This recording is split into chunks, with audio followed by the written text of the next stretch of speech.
एक ऐसा राज्य जहां मरने के बाद कोई नरक नहीं गया, एक ऐसा व्रत जिसने यमलोक को लगभग खाली कर दिया, और एक ऐसे राजा जो एक व्रत तोड़ने से पहले अपने ही बेटे का सर काटने को तैयार हो गए। नारद पुराण के उत्तर भाग में लिखा है, एक समय ऐसा आया जब यमराज के लोक में पापियों का आना लगभग बंद हो गया, जिसका कारण था पृथ्वी पर बसा एक राज्य।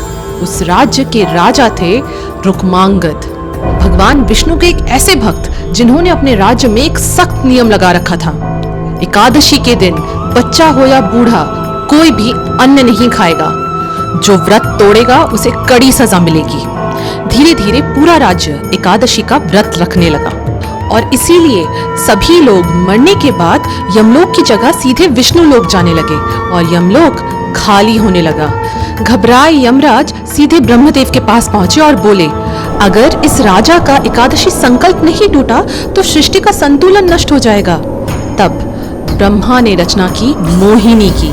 ये विष्णु की मोहिनी अवतार नहीं थी, ये मोह का रंदिका थी, मोह और माया का पिटारा। मोहिनी को मंदार पर्वत पर देखते ही राजा रुक्मांगद मोहित हो गए और उससे विवाह करना चाहा। लेकिन पहले मोहिनी ने राजा से एक वचन मांगा, भविष्य में मैं जो भी मांगूंगी वो आपको बिना सोचे देना होगा।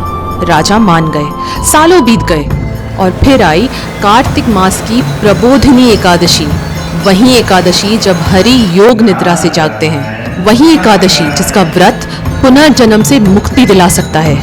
और मोहिनी ने उसी दिन को चुना अपना वचन मांगने के लिए। उसने राजा रुक्मांगद से कहा, एकादशी का व्रत तोड़ दीजिए, बस एक बार अन्न ग्रहण कर लीजिए। रुक्मांगद नहीं माने।